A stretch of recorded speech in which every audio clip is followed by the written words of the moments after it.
Assalamu alaikum wa rahmatullahi wa barakatuh, ya al-mu'minun, alors bienvenue à vous. Dans cette vidéo, Inch'Allah, on va étudier le Coran al-Karim encore, Inch'Allah, subhanahu wa ta'ala.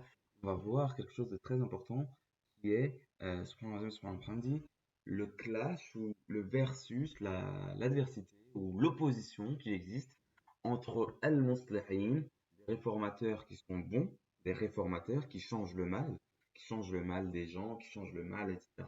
Des muslihin, qui vient du mot salah, islah, versus des mufsidin, qui vient de l'ifsad, qui font le mal, etc., qui changent le bien en mal, subhanallah, subhanallah. Ils changent le bien en mal, subhanallah, subhanallah wa bihamdi.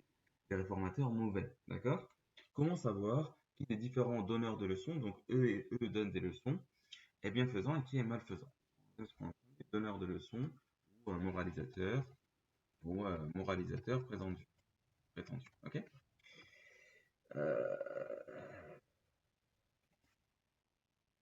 alors, on va voir cela, on va voir déjà qu'il y a un clash qui existe. Il y a un clash qui existe et les deux peuvent avoir le même discours. Les deux peuvent utiliser des termes comme le savoir, le bien. Et ils disent, par exemple, sur les munafiqin, ils disent "Ma aradna illa ihsanan wa tawfiqa." Nous n'avons voulu que du bien et que du tawfiq, que du bien. Ils vont parler au nom de la science, ils vont parler au nom de l'islam. Parfois, ils vont parler au nom de la foi, de l'éducation, le même titre, etc. Et on connaît par exemple le hadith connu "Innama akhafu alaykum al-a'imma al-mudillin." Je crains pour vous, ce que je crains pour vous sont les imams qui égarent. L'imam qui égare là, il parle bien au nom de l'islam, il parle bien au nom de l'islam, mais il est mufsid,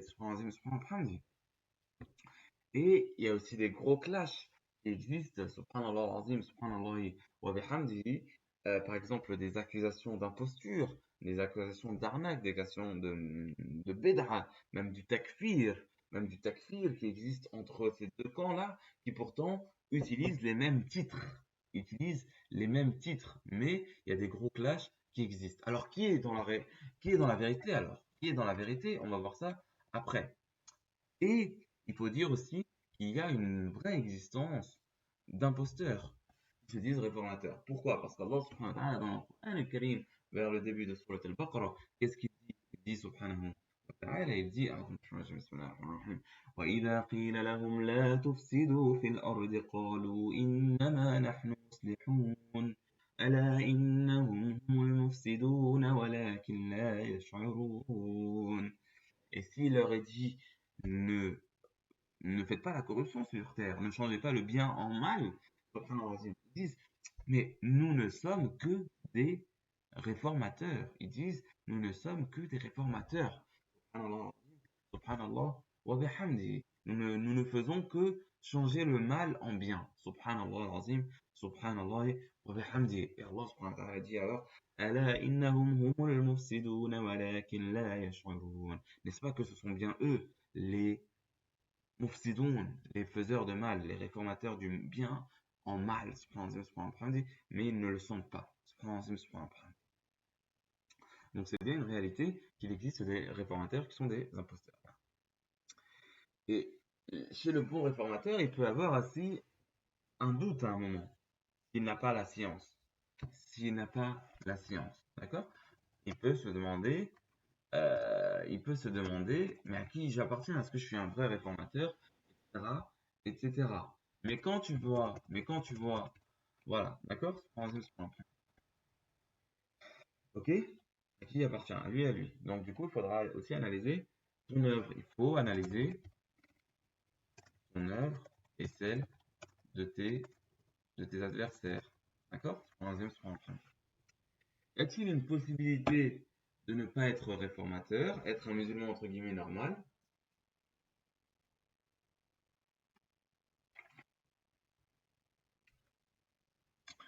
Il faut ordonner le bien et interdire le mal dans l'islam. Ordonner le bien et interdire le mal. Donc on passe par l'interdiction du mal. Et il faut au moins réformer en soi, d'accord? Se purifier, enlever les mauvaises pensées, euh, aussi ne pas approuver les mauvaises œuvres d'autrui, etc., etc. D'accord? Ok? Donc là, ici, par exemple, attention aux gouvernants, attention aux gens, etc., etc. Attention aux gouvernants, etc., etc. D'accord? Donc, faut, subhanallah al-azim, subhanallah wa faut dire non au mal, subhanallah al-azim, subhanallah al-hamdi. Donc, faut ordonner le bien et interdire le mal, subhanallah al-azim, subhanallah al-hamdi. Donc, il y a une certaine réforme. Donc, cette réforme, elle est quasiment nécessaire selon, selon, selon la capacité, selon la capacité de chacun. Selon la capacité de chacun. Alors, comment est-ce qu'on va être un vrai réformateur de bien? Comment trancher entre les deux camps? Ben, il faudra voir le Coran. Il faudra voir qui défend vraiment le Coran al-Karim. Défend vraiment le Coran al-Karim. Ainsi, Allah subhanahu wa ta'ala a dit, par exemple, dans Surat Al-A'raf, والذين يمسكون بالكتاب وأقاموا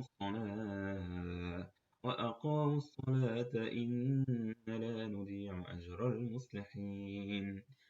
Ceux qui يمسكون بالكتاب, ceux qui s'attachent au livre, ceux qui s'attachent au livre. Et on va établir la prière, alors Allah subhanahu wa ta'ala ne perd pas l'œuvre, c'est quoi le terme ici? Al-Muslahin, ceux qui font l'islah, ici, d'accord? Ceux qui réforment, etc., etc. D'accord? Donc voilà, donc la réforme, se purifier des péchés, se purifier des mauvaises pensées, des mauvaises actions, etc., etc., des mauvaises fréquentations, etc., etc., des mauvaises pensées, des mauvaises actions, des mauvaises fréquentations, ne pas approuver les mauvaises œuvres, etc., etc. Et ça se fait selon la. D'accord? Donc vous comprenez bien ici la différence entre les deux. Et c'est pour ça que parfois il y a des guerres, et par exemple, à l'époque des Sahaba, ridwanullahi alayhim, il y avait il y avait des quoi? Il y avait des, il y avait des Sahaba qui ont combattu des gens. Pourquoi? Parce que justement, ceux qui n'étaient pas des Sahaba faisaient n'importe quoi. Même s'ils disaient, par exemple, les Khawarij, ils disaient quoi? وَمَا الْحُكْمُ إِلَّا لِلَّهِ كَلِمَةُ حَقٍّ يُرَادُ بِهَا باطِل. Une parole de vérité avec laquelle il est désiré quelque chose d'illégitime. C'est ce que font des gens. Donc ça, c'est quelque chose qui est très important pour bien comprendre les choses dans les discours qui sont dits au nom de la religion, dans les discours, etc., etc. Il faut distinguer. Et comment est-ce que tu vas comprendre qui est-ce qui est attaché vraiment au livre, donc tout ce que le livre contient de bien, et qui est-ce qui est attaché et qui est-ce qui est un imposteur, ou qui est attaché à quelque chose voilà, qui est loin du livre, dans son sens, dans son fond. C'est pas juste l'apparence, c'est pas juste l'apparence, attention. Il faut bien faire attention. Il faut bien faire attention. Il y a un autre hadith qui dit أكثر منافقي هذه الأمة القرائها, ou proche de cela. La plupart des hypocrites de cette communauté sont leurs lecteurs, peut-être, ou une grande partie d'hypocrites de de cette communauté sont les grands lecteurs ou des lecteurs, etc. D'accord? En apparence, il te fait croire que qu'il est attaché au livre, mais dans le sens, non, non, non. Dans le fond, non, non, non. Allah nous préserve d'être ainsi, Allahumma amin, et qu'Allah subhanahu wa ta'ala fasse de nous des gens du Coran, Allahumma amin, les gens de l'iman, Allahumma amin, les gens de tawhid, qu'Allah subhanahu wa ta'ala aime, Allahumma amin, Allahumma inna nas'aluka hubbak, wa hubba man habbak, wa hubba kulli amalin yuqarribuna ila hubbak, Allahumma wafiqna lima tuhibbuhu wa tardah, Allahumma wafiqna lil amal الصالح وأهلينا وعافينا وتب علينا وكرمنا وبارك فينا واجعلنا من أهل الفردوس الأعلى يا كريم يا كريم يا رب العالمين يا رحيم يا رحيم صل وسلم وبارك على سيدنا محمد وعلى آله وصحبه وسلم اللهم بارك على محمد وعلى آل سيدنا محمد كما باركت على سيدنا إبراهيم وعلى آل سيدنا إبراهيم إنك حميد مجيد والصلاة والسلام على رسول الله والسلام عليكم ورحمة الله وبركاته أيها المؤمنون et ciao à tous